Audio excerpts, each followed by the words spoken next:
सुप्रभात विद्यार्थी मित्रांनो, कसे आहात तुम्ही? बरे आहात ना? बृहन्मुंबई महानगरपालिकेच्या वतीने आयोजित ऑनलाईन मराठी वर्गात मी अनुराधा सिंग, तुमची मराठी शिक्षिका, तुमचं पुन्हा एकदा स्वागत करीत आहे. तर न करता अधिक विचार मी प्रस्तुत करीत आहे आजचा सुविचार. तर चला आपण आपल्या स्क्रीनकडे वळूया. थोडंसं धैर्य धरा. मी आता थोड्याच वेळात तुमच्या समोर स्क्रीन प्रेझेंट करणार आहे.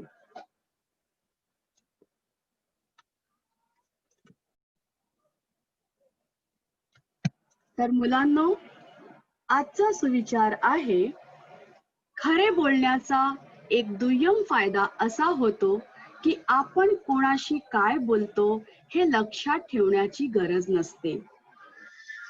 खरं म्हणजे सत्य.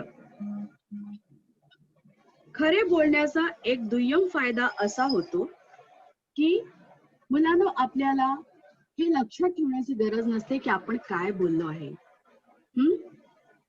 कारण एकदा जर तुम्ही खोटं बोललात म्हणजे असत्य बोललात तर ते असत्य लपवण्यासाठी अनेक वेळा थापा मारावा लागेल, म्हणजे खोटं बोलावं लागेल. आणि हे पण लक्षात ठेवावं लागणार की तुम्ही केव्हा, कोणाशी, कशाला व काय खोटं बोलला होता. आणि ह्यामुळे काय वाढणार? टेन्शन, चिंता. कहते हैं ना, चिंता चिता समान होती है.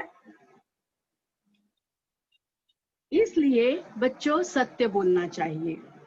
क्यों? आइए सुनिए सत्य बोलने के फायदे. सत्य बोलने का पहला फायदा ये है बच्चों कि हम दीर्घायुष्य होते हैं, अर्थात हमारी आयु लंबी होती है. क्योंकि सत्य बोलने वाले को न तो किसी का भय होता है, न ही चिंता होती है. इसलिए उनका हृदय और मस्तिष्क सदैव स्वस्थ रहता है और वो भी स्वस्थ रहते हैं और लंबी आयु जीते हैं. सत्य बोलने का दूसरा फायदा है बच्चों, सुखी जीवन.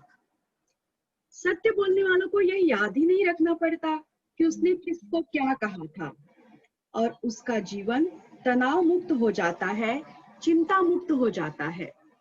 और सुखी जीवन का आधार ही है चिंता मुक्त जीवन. अगला फायदा है बच्चों, जो सत्य बोलते हैं उनको शांति मिलती है, उनके दिल को सुकून मिलता है.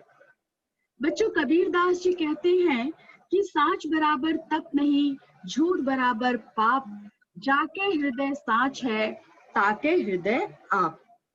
अर्थात सत्य बोलना तपस्या के बराबर है, और जो झूठ बोलता है वो पाप का भागीदार बनता है. अतः बच्चों, आप सच बोलो, सत्य के मार्ग पर चलो, क्योंकि सत्य बोलने वाला इंसान सीधा, सरल, सच्चा होता है. छल कपट उसके पास फटकते तक नहीं. अतः उसके हृदय में, मन मंदिर में आपका निवास होता है. आप अर्थात ईश्वर, भगवान का निवास होता है, गॉड का निवास होता है, अल्लाह का निवास होता है. इसलिए हमारे देश का मंत्र घोष भी है बच्चों, सत्यम शिवम सुंदरम. मतलब जहाँ सत्य है वहीं ईश्वर है, और जहाँ ईश्वर है वहाँ सुंदरता ही सुंदरता है, खूबसूरती ही खूबसूरती है. अगला फायदा है बच्चों, सत्य बोलने से उत्तम चरित्र का निर्माण होता है. क्योंकि सत्य आपको सदैव सही मार्ग पर ले जाता है, जबकि झूठ हमेशा आपको गलत काम करना सिखाता है. और अच्छे बुरे कार्य ही हमारे चरित्र का निर्माण करते हैं. अतः सदैव सच बोलिए और उत्तम चरित्र का निर्माण कीजिए. याद रखो बच्चों, जब आप सच बोलते हैं तब आपके सामने प्रगति के, विकास के कई रास्ते होते हैं. पर जब आप झूठ बोलते हो तो आपके पास सिर्फ एक रास्ता बचता है, और वह रास्ता है झूठ का. क्योंकि उस एक झूठ को छिपाने के लिए आपको और 100 झूठ बोलने पड़ते हैं. तो बच्चों, सत्य बोलो और चिंता मुक्त, तनाव मुक्त, खुशहाल जीवन जियो, उत्तम चरित्र के मालिक बनो। इसी शुभकामना के साथ आइए हम प्रारंभ करते हैं मराठी सुलभ भारती इयत्ता चौथी, झाड हे गाणे। झाड हे गाणे कवयित्री ज्ञानदा आसोलकर यांनी रचलेली आहे। तर चला ह्या कवितेचा, ह्या गाण्याचा आस्वाद घ्या, आनंद घ्या माझ्या बरोबर, म्हणजे तुमची मराठी शिक्षिका श्रीमती अनुराधा सिंग बरोबर।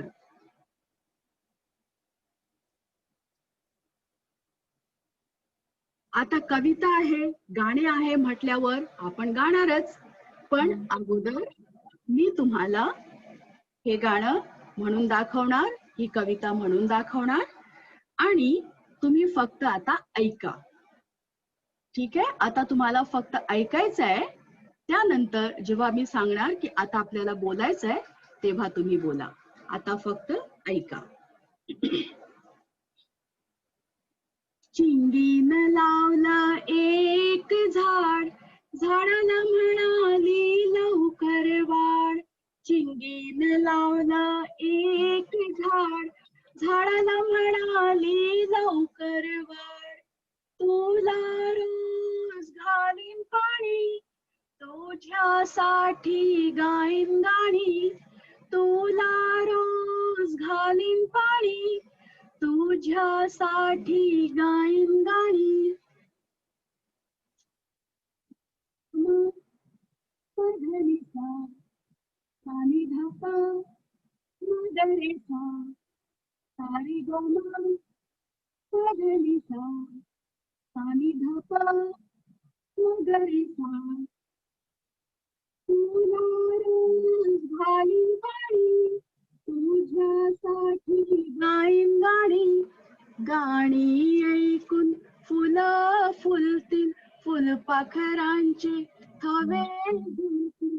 गाणी ऐकून फुलं फुलतील, फुलपाखरांचे थवे झुलतील। फुलतील फुलं छान छान, हसत राहील पानन पान। फुलतील फुलं छान छान, हसत राहील पानन पान। हसत राहील पानन पान, हसत राहील पानन पान। अतिशय सुंदर ही कविता आहे। एकदा पुन्हा सांगते, ज्ञानदा आसोलकर ह्या कवयित्रीने ही कविता लिहिलेली आहे। मुलांनो, जे कविता लिहितात त्या पुरुषाला कवी म्हणतात आणि जी स्त्री कविता लिहिते तिला आपण कवयित्री असं म्हणतो। आता आपण पाहूया झाड कवितेतील चित्रे। आपण चित्राचे वाचन करूया, म्हणजे निरीक्षण करूया आणि कवितेचा अर्थही समजूया। मुलांनो, हे बघा, ही आहे आपली चिंगी। ह्या मुलीचं नाव आहे चिंगी। चिंगी काय करीत आहे? सांगा बरं, चिंगी काय करीत आहे? बोला बरं, आपली ही चिंगी काय करीत आहे? बघा, एकदम तुमच्यासारखी दिसते ना, किंवा तुमच्या वर्गातली एक मैत्रिणी सारखी। हिने बघा पायात चपल्या घातलेल्या आहेत। हा बोल बेटा, चिंगी काय करीत आहे? पानी डालती है पेड़ों में। हाँ, ती वो पौधे में पानी डाल रही, म्हणजे झाडाला ती पाणी देत आहे, है ना। या चिंगीने बघा कसलं झाड लावलंय, है ना, आणि त्या झाडाला या झाऱ्याने, हे बघा तिच्या हातात हे जे आहे ना, ज्याच्यातून पाणी निघतंय त्याला झारा म्हणतात। तर ह्या झाऱ्याने ती ह्या झाडात पाणी टाकत आहे, पाणी घालत आहे। हा, आता आपण कवितेची पहिली ओळ बघूया। चिंगीने लावलं एक झाड, झाडाला म्हणाली लवकर वाढ। चिंगीने एक झाड लावलं आहे आणि ती झाडाला काय म्हणते? हे झाडा लवकर लवकर वाढ, पटकन मोठा हो. हा, पुढे ती काय म्हणते आहे, काय म्हणत आहे, तुला रोज घालीन पाणी, तुझ्यासाठी गाईन गाणी. हा, आता चिंगी आपल्या झाडाला काय म्हणते की तू लवकर लवकर मोठा हो, मी तुला रोज पाणी घालणार आणि तुझ्यासाठी गाणीही गाणार. आता ह्या झाडाला पाणी देता देता चिंगी दिवा स्वप्नात गेली. बरं का, दिवा स्वप्न म्हणजे दिवसा स्वप्न पाहणे, दिन में सपने देखना. आप कैसे पढ़ रहे हो, टीचर क्लास में पढ़ा रही होती है और अपने ही विचारों में खोए रहते हो, उसे कहते हैं दिन में सपने देखना, और मराठी में कहते हैं दिवा स्वप्न. तर चिंगी काय स्वप्न पाहते, आपण दुसऱ्या चित्रात बघूया. हा, हे बघा, पाणी घालताच चिंगीच्या फुलांना फुलं आली आहेत, हे तिचं स्वप्न. हा, ती काय म्हणते बघा, गाणी ऐकून फुलं फुलतील, फुलपाखरांचे थवे झुलतील. आता ती स्वप्न पाहते, तिला असं वाटतंय की मी गाणी गाणार तर लवकर लवकर माझ्या झाडावर काय येणार आहेत, फुलं. बघा, तिच्या स्वप्नातील झाडाला किती सुंदर सुंदर फुलं आलेली आहेत. हा, पिवळ्या रंगाची, पांढऱ्या रंगाची आणि हे जांभळ्या रंगाची, अशी कित्येक फुलं आलेली आहेत, है ना. आणि त्याच्यावर बघा हे काय आलेले आहेत, हे आहेत फुलपाखरू. तितली को मराठी में फुलपाखरू बोलते हैं. कितना सुंदर नाम है ना, तितली का मराठी में फुलपाखरू. पाखर यानी चिड़िया, छोटी छोटी चिड़िया जिनको पंख होते हैं. लेकिन ये कौन सी चिड़िया है, छोटी छोटी, फूल पर बैठने वाली. ये चिड़िया नहीं है, कीटक है, लेकिन इसको बहुत सुंदर नाम दिया गया है, फुलपाखरू. फूल पर बैठने वाले छोटे छोटे पंछी, पर ये पंछी नहीं है, इनको प्यार से ऐसे बोला जाता है. बघा किती फुलपाखरू आहे तिकडे, 1 2 3 4 5 6 7 8 9. बाप रे बाप, चिंगीच्या या स्वप्नातील झाडावर किती फुलपाखरू आहेत. आणि या फुलपाखरूंचा रंग बघा, किती सुंदर सुंदर रंग आहे. निळा, पिवळा, जांभळा, लाल आणि गुलाबी पण याच्यात बघा मिक्स आहे. हे निळा, पिवळा, हिरवा, हे ऑरेंज कलर, आपलं संत्री कलर. तर असे कित्येक फुलपाखरू रंगीबेरंगी इकडे आलेली आहेत. रंगीबेरंगी फुलांवर रंगीबेरंगी फुलपाखरू आलेले आहेत. चिंगी पुढं म्हणते की फुलतील फुलं छान छान. चिंगी काय म्हणत आहे की फुलं खूप सुंदर सुंदर छान छान फुलतील आणि काय होणार मग, हसत राहील पानन पान, पाण्याने पत्ते. तर चिंगी म्हणते की जेव्हा माझ्या झाडांवर फुलं येणार, फुलपाखरू येणार त्या फुलांवर बसायला, तेव्हा माझ्या झाडाची ही जी पानं आहेत ना, पानन पान म्हणजे प्रत्येक पान आनंदी होणार, खुश होणार. हा, एकदम हर्षात भरून जाणार ते सर्व.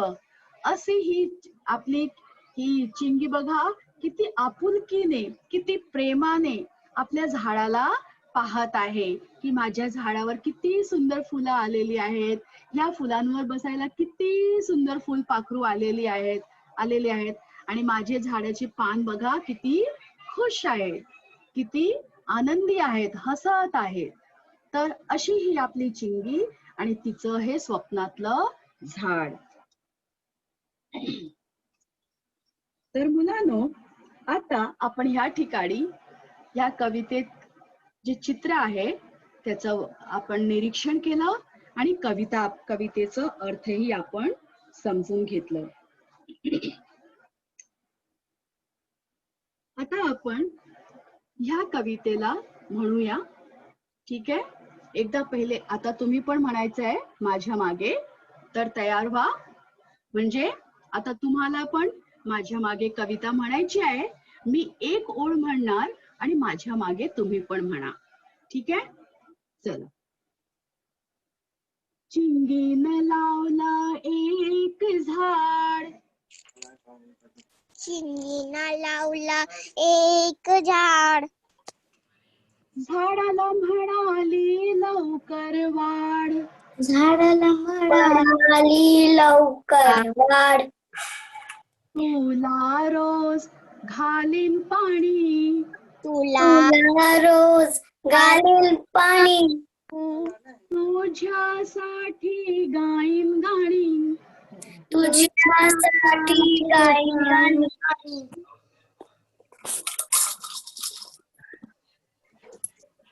गाणी ऐकून फुलं फुलतील, गाणी ऐकून फुलं फुलतील, फुलपाखरांचे थवे झुलतील, फुलपाखरांचे डोळे झुलतील, फुलतील फुलं छान छान, फुलतील फुलं छान छान, हसत राहील पानन पान, हसत राहील पानन पान, हसत राहील पानन पान.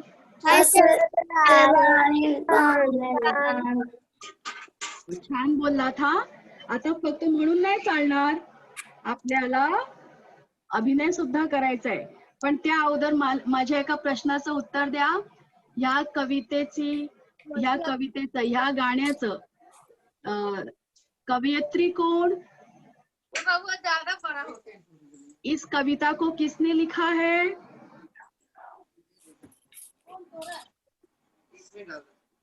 सांगा मुलानो. देखिए नीचे नाम लिखा है, जिसने कविता लिखी है उसका नाम नीचे है. पढ़ के बताइए किसने लिखा ये कविता? बर मी सांगते, ज्ञानदा आसोलकर. ज्ञानदा आसोलकर. छान, व्हेरी गुड. मुलांनो आपल्यासाठी स्क्रीन नाही दिख रहे. खूप सुंदर सुंदर कविता म्हणतात. ओके तर आपण पण ओके.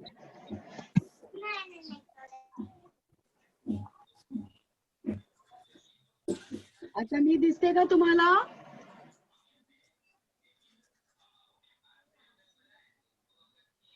मुलांनो चला आता उभे राहा आणि आपण ही कविता अभिनयासह म्हणूया. तर तयार आहात तुम्ही? रेडी? ओके. तर चला आता आपण ही कविता अभिनयासह म्हणूया. ठीक आहे? चला. चिंगीने लावलं एक झाड. बोला. चिंगीने लावलं एक झाड.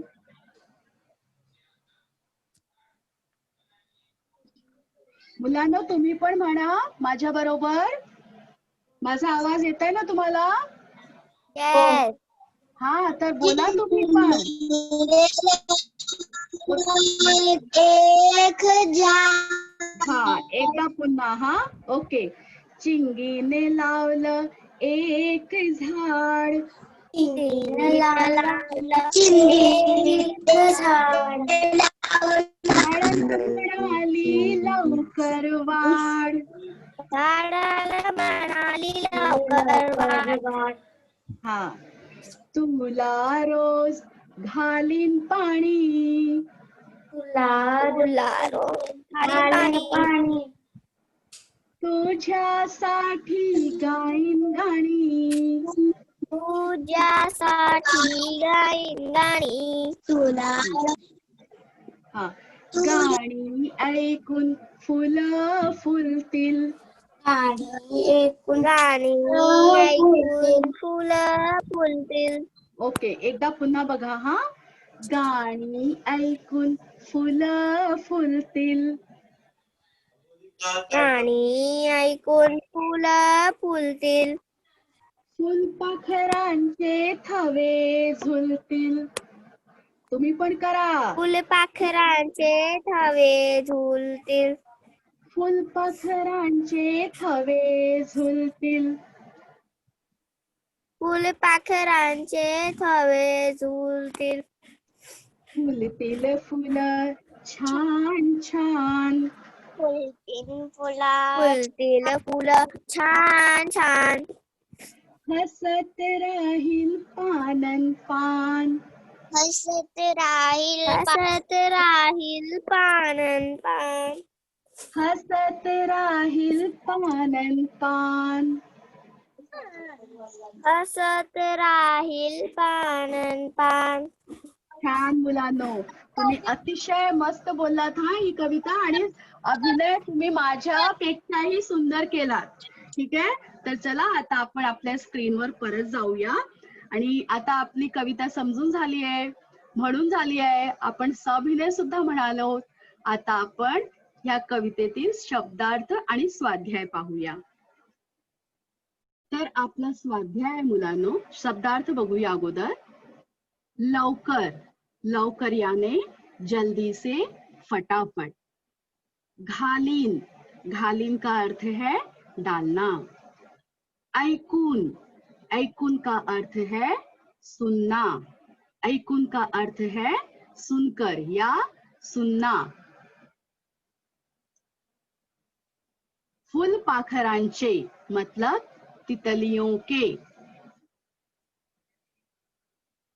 थवे, थवा का मतलब होता है झुंड. पानन पान अर्थात पत्तियां ही पत्तियां, बहुत सारी पत्तियां. लावलं, लावलं अर्थात लगाया, लगाना. फुलतील, फुलतील का अर्थ है खिलेंगे.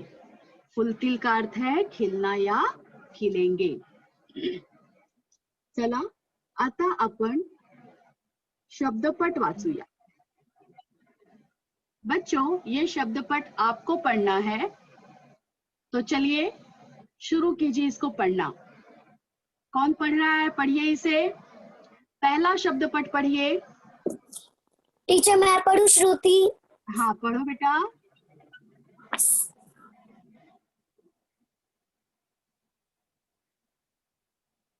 श्रुति पढ़ो.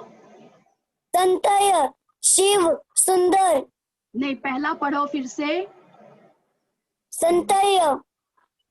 आप नहीं बेटा, ये संतय नहीं है, ध्यान से देखिए क्या है ये.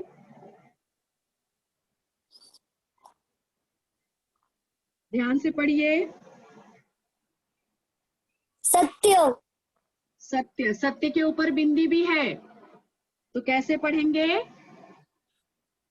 सत्य सत्य. सत्यम. क्या पढ़ेंगे इसे? सत्यम. ओके. दूसरा शब्द पढ़िए. शिव. उसके ऊपर भी बिंदी है.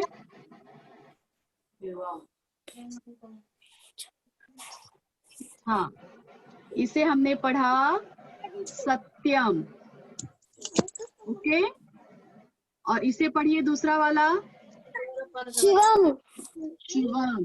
Very good. और तीसरा पढ़िए. सुंदर. सुंदरम. हाँ, सुंदरम. सत्यम, शिवम, सुंदरम. ठीक है. आप देख रहे हैं यहाँ पर प्रत्येक शब्द के अंत में अंतिम अक्षर पर अनुस्वार या एक बिंदी लगी है, और उस बिंदी का हम उच्चारण कैसे कर रहे हैं? उस बिंदी का उच्चारण हम कैसे कर रहे हैं? म के रूप में. क्या कर रहे हैं? म. सत्यम, शिवम, सुंदरम, है ना. अंतिम अक्षर पर जो बिंदी आई है, इसका उच्चारण हम म के रूप में कर रहे हैं. तो बच्चों, ये अभी आपको इसी बिंदु के ऊपर एक बहुत महत्वपूर्ण बात मैं आपको बताने वाली हूँ. मराठी भाषा की एक विशेषता इससे जुड़ी है, जो आपको जानना बहुत जरूरी है. हा, तर एक लक्षात ठेवा मुलांनो, हिंदी व संस्कृत भाषेत शब्दाच्या शेवटच्या अक्षरावर अनुस्वार अथवा टिंब असल्यास, टिंब याने बिंदी, आपण वाचन करताना शब्दाच्या शेवटी म चा उच्चारण करतो. ठीक है. ये आपको समझ में आया कि जब हम हिंदी और संस्कृत में जब शब्द के अंतिम अक्षर पर अनुस्वार या बिंदी होता है तो हम उसका उच्चारण म के रूप में करते हैं, जैसे अमृतम, वदनम, मंगलम इत्यादि। अच्छा, अब बच्चों आप इन शब्दों का वाचन कीजिए। सबसे पहले शब्द का वाचन करो।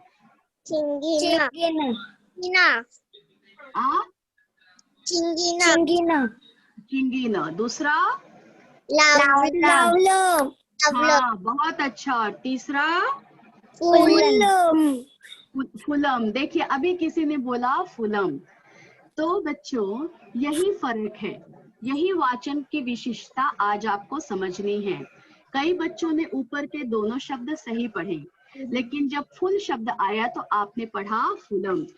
तो चिंगी न, आप देख रहे हैं इस शब्द के अंतिम अक्षर के ऊपर अनुस्वार या बिंदी है ना।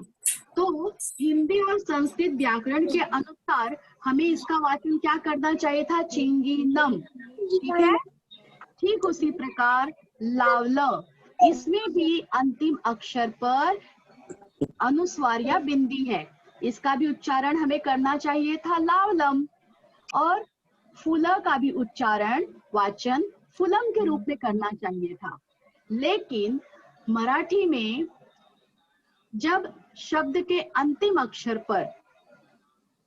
अक्षर के ऊपर ये बिंदी आती है तो इसका उच्चारण बच्चों म के रूप में नहीं करते हैं, बल्कि वहां ये तात्पर्य होता है कि आपको अंतिम अक्षर और अधिक समय तक बोलना है या उस पर और अधिक जोर देना है, या बोलते समय अ की आवाज आए।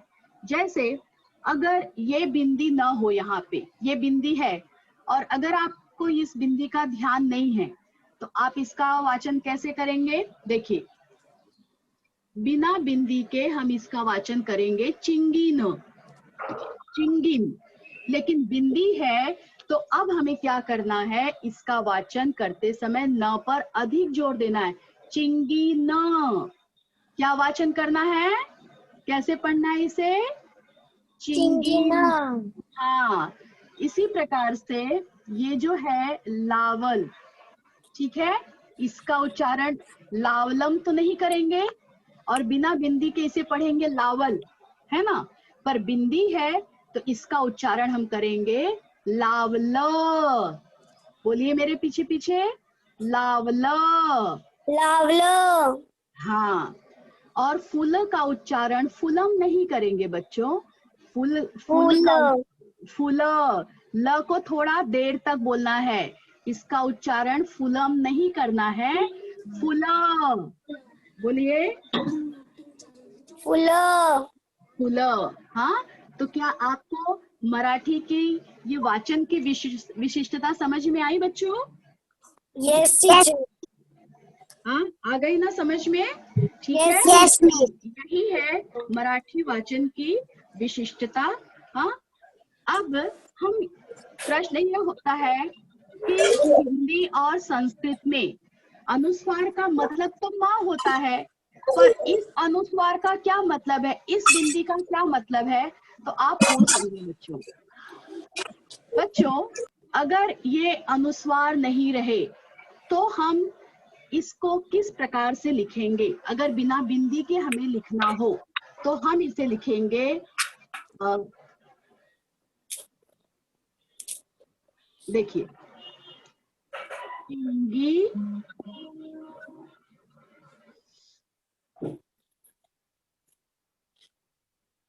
चिंगी ने। ध्यान से पढ़िए बच्चों मैं क्या लिख रही हूँ। लावले। अभी आपको एक प्रश्न का उत्तर देना है। फूले।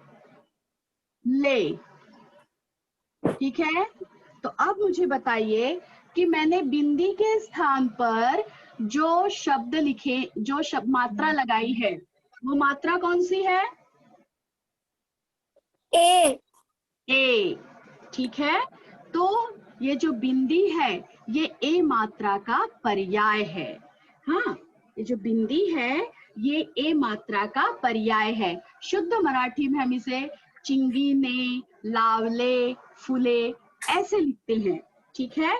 लेकिन अक्सर हम बोलते वक्त हम एक ही मात्रा का उच्चारण न करके चिंगीन, लावलं, फुलं इस प्रकार से वाचन करते हैं। ऐसा क्यों बच्चों? तो ऐसा इसलिए है कि चिंगीन, लावलं, फुलं इन शब्दों में आमची माती आमची माणसं की खुशबू है, अर्थात महाराष्ट्र के मिट्टी की खुशबू है। वहां की भाषा का प्रभाव है, ठीक है। इसलिए चिंगीने, लावले, फुले इस तरह से उच्चारण न करते हुए हम अक्सर चिंगीन, लावलं, फुलं इस प्रकार का उच्चारण या वाचन करते हैं, ठीक है बच्चों। और शुद्ध मराठी में हम इसे लिखते हैं चिंगीने, लावले, फुले, और दोनों ही सही है। हाँ, बस आपको यही ध्यान रखना है, क्योंकि इस प्रकार के अनेक शब्द आपको आगे की पाठों में मिलेंगे, जहां पर आपको शब्द के अंतिम अक्षर पर ये बिंदी, टिम्ब या अनुस्वार आप जो कह लें मिलेगा, तो उसका वाचन बच्चों म के रूप में नहीं करना, बल्कि उस अंतिम अक्षर पर थोड़ा जोर देना, थोड़ा अधिक समय तक बोलना। जैसे अभी आपने चिंगीन, लावलं, फुलं का वाचन किया। ओके बच्चों, तो मुझे पूरा विश्वास है कि आपको ये मराठी भाषा की जो विशिष्टता है वाचन की समझ में आ गई होगी, और आगे आप इसी विशिष्टता का ध्यान रखते हुए वाचन करेंगे। चला आता आपण आपल्या स्वाध्यायाकडे वळूया। हा, तर इथे आहे स्वाध्याय। खालील प्रश्नांची उत्तरे एका शब्दात लिहा। मुलांनो, पहिला प्रश्न आहे, कवितेतील मुलीचे नाव काय आहे? स्क्रीनवर उत्तर पण आहे, ठीक आहे। मी प्रश्न वाचला, तुम्ही उत्तर द्यायचे। हो, बरोबर, चिंगी, छान। दुसरा प्रश्न आहे, चिंगीने काय लावले? झाड। Very good. चिंगी झाडाला काय म्हणाली? लवकर झाड वाढ। वाढ। ओके, छान। हा, लवकर वाढ। चिंगी झाडाला काय म्हणाली? लवकर वाढ। Very good. हे आपले 3 प्रश्न झाले। आता आपण पुढचा प्रश्न बघूया। गाणी ऐकून कोण फुलतील? फुले। छान, शाबास। 5वा प्रश्न आहे, थवे कोणाचे झुलतील? फुलपाखरांचे।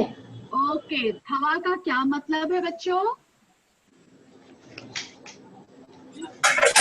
फुलपाखरांचे।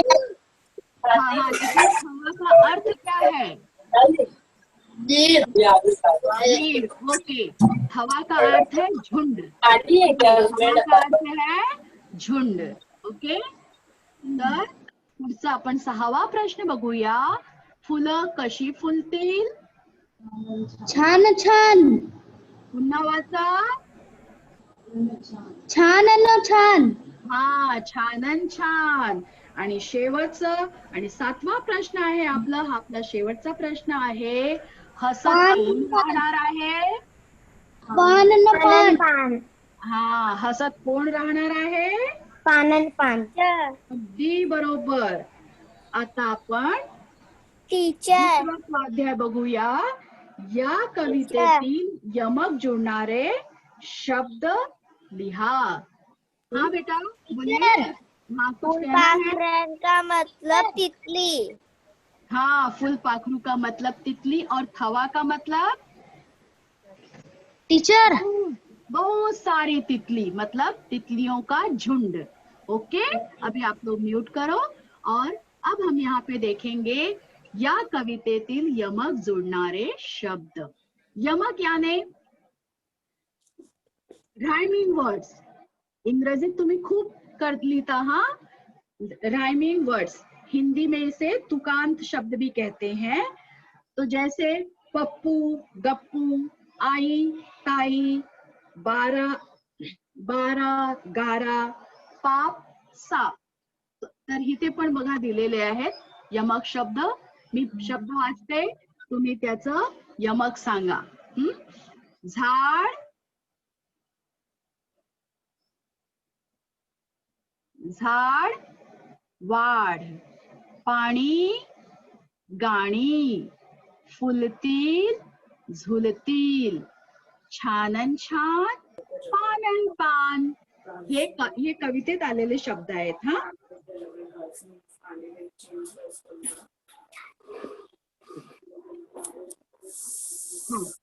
मुलांनो, आता आपण ना कोडी सोडवणार आहोत. कोडी सोडवणार आहोत. कोडी म्हणजे पहेली. अभी हम लोग पहेली सॉल्व करेंगे, हल करेंगे. हाँ, लेकिन आपके सामने सीधे पहेली रखने से पहले मैं कुछ पशु पक्षियों प्राणियों का आपको परिचय देना चाहूंगी.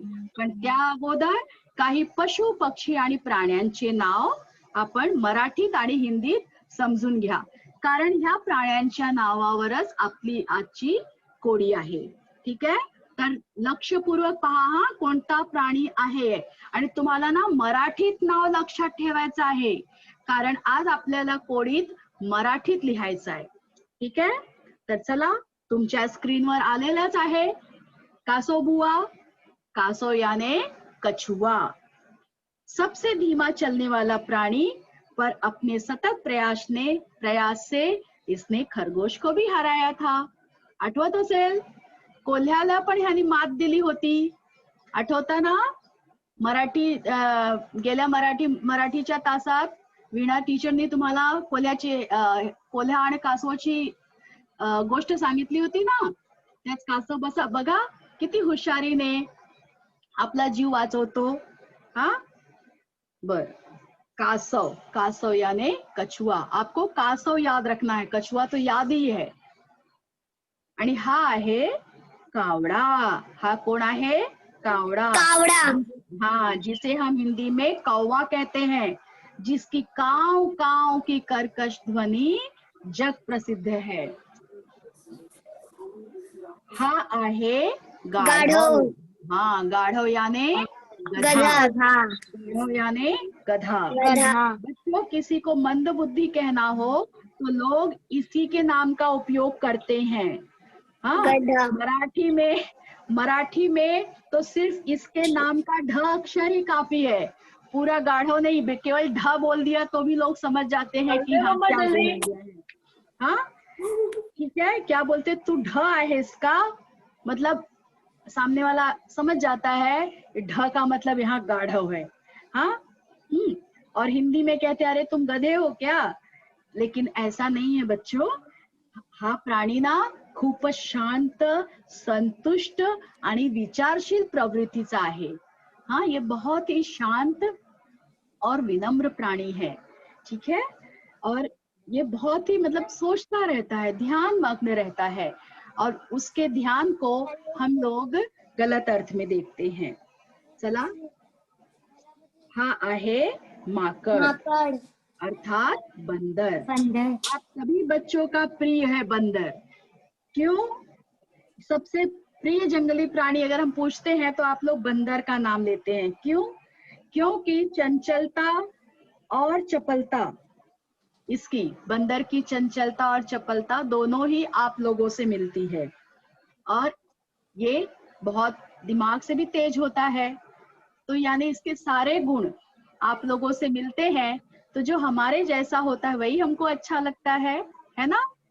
तो माकड़ यानी बंदर बहुत ही बुद्धिमान होता है बच्चों ये, और इसे कहते हैं कि मनुष्य मानव का पूर्वज है. आइए अभी हम अगला प्राणी देखते हैं. हे बघा किती सुंदर आहे ना. मासा, गुलाबी रंगाचा मासा. मासा म्हणजे मछली. हाँ, मासा का अर्थ है मछली. मछली जल की रानी है, जीवन इसका पानी है. बाप रे, हे काय आहे? साप. हा, मुलांनो, नेहमी ह्याच्यापासून सावध राहा. हा, ह्याच्याशी दूर राहा. मराठीत साप आणि हिंदीतही साप. फक्त साप. चंद्रबिंदू तो फरक है बघा. मराठी में जो सांप लिखते हैं सांप, उस पर उसके ऊपर कोई चंद्रबिंदी नहीं है, लेकिन हिंदी के सांप में चंद्रबिंदी है. तो अभी आपको मराठी वाला सांप याद रखना है. सांप, सांप नहीं, साप. ओके. मराठीत काय म्हणतात? साप. साप. हा पहा, ससा. ससा. हाँ, आप लोग अक्सर जब भी मराठी में पूछूंगी ये कौन है तो आप कहते हो खरगोश. आज तुम्हाला खरगोश नाही म्हणायचं आहे. आज काय म्हणणार तुम्ही? ससा. हा, आपल्याला मेरे को मराठी बहुत शब्द पसंद संपत्ती है. वाढवायची आहे. ससा. टीचर मराठी मेरे को त्याचं नाव. पसंद है. हाँ, पसंद है ना. मुझे भी बहुत प्यारा लगता है. बहुत क्यूट होता ही है ये. हाँ. आणि हा बघा, हा पाण्यात कोण पोहत आहे? बतख.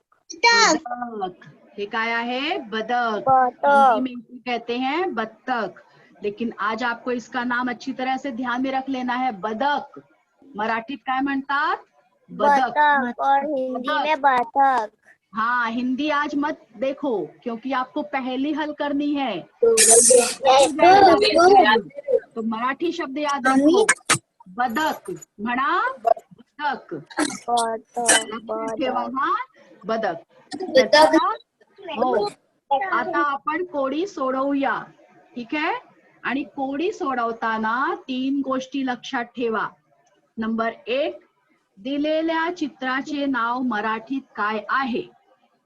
2, नाव किती अक्षराचे आहे? नावात किती अक्षर आहेत? टीचर स्क्रीन नहीं दिख रहा. हा? दिख रहा है. अच्छा. आणि तिसरा आहे, कोडीत दिलेल्या अक्षरांचे नीट वापर करणे.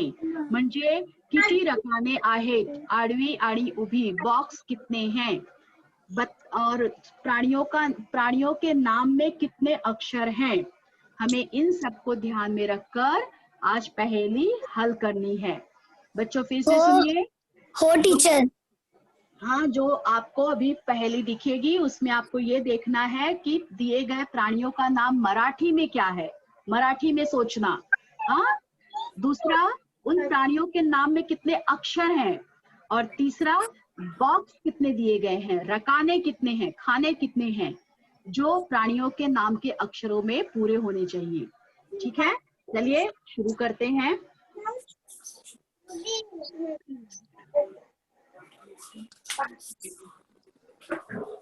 हा, चला तर कोडी सोडवा. इथे बघा, वरती आहे कास. वरती कोणता प्राणी आहे? कासव. आणि खाली कोण आहे? कावळा. येस. आता हा, कासवच्या नावात किती अक्षर आहे? 3. आणि कावड्याच्या नावात किती अक्षर आहे? 3. बरोबर. तर आता तुम्ही, अगर आप इसे सीधे भी लिखेंगे, सीधे भी का से कावड़ा और इधर नीचे का से कासव लिखेंगे, नीचे ऊपर से नीचे की तरफ, तो भी सही है, क्योंकि दोनों प्राणियों का नाम का से ही शुरू होता है और 3-3 आपको खाने भी दिए गए हैं. ओके, 3-3 बॉक्स भी हैं. तो अगर ये आपके ऊपर है कि आप किसमें कौन सा लिखेंगे. तो चलिए हम लोग, मैं लिखती हूँ. ये देखिए, का स व आणि हा का व ड़ा. समजलं सर्वांना? Yes. समजलं. हा, आता पुढचं बघूया. हे सांगा बरं, प्राण्याचं नाव काय आहे? गाढव. गाढव. खाली कोणता प्राणी आहे? खालती गाय. बरोबर. तर मला सांगा, गाढवच्या नावात किती अक्षर आहे? 3. आणि गायच्या नावात 2. आता इथे रकाने बघा, वरती 3 रकाने आहेत. रकाने आणि बॉक्सेस. आणि खाली किती रकाने आहेत? 2. बरोबर. तर मला सांगा, गाढवचं नाव वरच्या रकान्यात येणार का खालच्या रकान्यात? वरचा. हा, बरोबर. तर गाढवचं नाव आपण असं लिहू. गा गा दिलेलंच आहे तर पुन्हा गा लिहायचं नाहीये. गाढव है ना. आणि गा इथे इथे कोणता आता येणार इथे सांगा. य. छान. मजा येते ना तुम्हाला. मजा येते. ओके पुढचं. हे बघा तसा धावतोय आणि तसाला खायला कोण जातोय. हा साप. ठीक आहे. आता इथे बघा इथे शेवटला सा दिलंय तर ससा आणि साप ह्या दोन्ही पैकी कोणाच्या नावात सा शेवटला येतो. ससा. बरोबर. तर इथे आपण लिहूया स. हे जे बघा याचं नाव पूर्ण झालं ससा. आणि इथे आता खालच्या रकान्यात काय लिहूया. बरोबर. आपल्याला कोडीत जे अक्षर दिलेले असतात त्यांना पण लक्षात ठेवायचं आणि मग कोडी सोडवायची. हा चला आता पुढची कोडी बघूया. हे बघा इथे 3 प्राणी आलेले आहेत. बरं हे पहिला प्राणी कोण आहे पाण्यात पोहत आहे. बदक. हे झाडावर कोण बसलाय. कबूतर. हा आणि खाली पिसारा पसरवून कोण नाचत आहे. मोर. बरोबर. छान ओळखलात. आता मला सांगा बदकच्या नावात किती अक्षर आहेत. 3. कबूतरच्या नावात. कबूतरच्या नावात 3. 4. आणि मोरच्या नावात 2. ठीक आहे. तर आता आपण काय करूया ह्यांच्या नावाला अक्षरांच्या हिशोबाने आपण ह्या रकान्यात प्राण्यांची नावे लिहूया. इथे बघा 3 वरती किती रकाने आहे. ऊपर कितना बॉक्स है. 2. बरोबर. आणि इथे दिलेल्या कोणत्या प्राण्याच्या नावात 3 अक्षर आहे. बतक. बदक. ब आणि क लिहिलेला आहे. आता क पासून इथे कोणत्या पक्ष्याचे नाव सुरू होणार. 4 रकाने आहेत म्हणजे 4. हा कबूतर. क बू त र. हिंदी में कबूतर में ब पे बड़ी ऊ की मात्रा आती है. आणि हे बघा आपल्याला ह्या प्राण्याचं ह्या पक्ष्याचं नाव लिहावंच लागलं नाही. आपोआप त्याचं नाव आपल्याला भेटलं. कोणाचं नाव आपल्याला भेटलं आपोआप. मोर. छान. बरोबर. समजलात ना. हो टीचर. ओके चला आता हे आपलं. हा हे झाडावर कोण आहे. माकड. माकड. आणि खाली कोण आहे. खाली कोण आहे. माकडच्या नावात किती अक्षर आहेत. 3. आणि मासाच्या नावात 2. तर वरच्या साईडला सांगा कोणाचं नाव येणार. वरच्या रकान्यात कोणाचं नाव लिहू मी. माकड. मा दिलेलंच आहे तर आपल्याला काय लिहायचंय फक्त. आणि ड. माकड. आणि इथे खाली काय लिहू. मा दिलेला आहे. मी कोणता अक्षर लिहू. सा. Very good. छान. ओके मजा आली मुलांनो.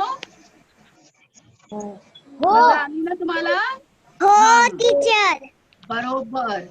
तर मुलांनो आज आपण कवयित्री ज्ञानदा आसोलकर रचित गाणे झाड तालासुरात साभिनय म्हणायला शिकलो. मराठी वाचनाचे वैशिष्ट्य समजून घेतलात. स्वाध्याय केलात व शब्दकोड्याही सोडवलात.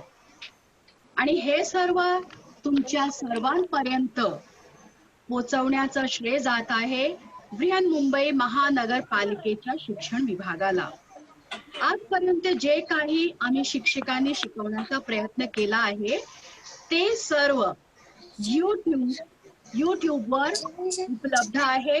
BMC edu Hindi standard 4th ह्या चॅनलवर. तर तुम्ही पुन्हा पुन्हा आपल्या आवडीचा व्हिडिओ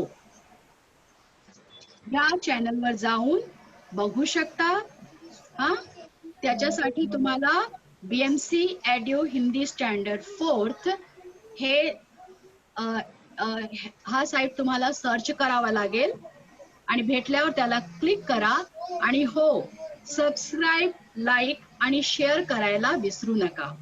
मुलांनो, हे चॅनल एकदम फ्री आहे, सर्वांसाठी सबस्क्राईब मोफत आहे, मुफ्त आहे. तर आपल्या मित्रांनाही ह्या चॅनलवरचे शैक्षणिक व्हिडिओज पाहण्यासाठी प्रोत्साहित करा. त्यांनाही लाईक, शेअर व सबस्क्राईब करायला सांगा. ठीक आहे. आता वेळ आहे एका छोट्याशा गृहपाठाची. आणि हे गृहपाठ आहे एकदम तुमचा आवडीचा गृहपाठ आहे. झाड हे जे गाणे आहे ते तुम्हाला काय करायचंय, पाठ करायचंय. पाठ करा म्हणजे याद कीजिए. यह कविता आपको याद करनी है. बरं का मुलांनो? अभिनय स ताला सुरात झाड हे गाणे गात राहा, आनंदी राहा, स्वतःची काळजी घ्या व चिंगी सारखंच झाडे लावून पर्यावरणाचे संरक्षण करा. परिसर हिरवागार, निसर्गरम्य, सुंदर बनवा. हीच अपेक्षा आणि सदिच्छा. आता आपल्या अनुराधा टीचरला निरोप द्या. धन्यवाद.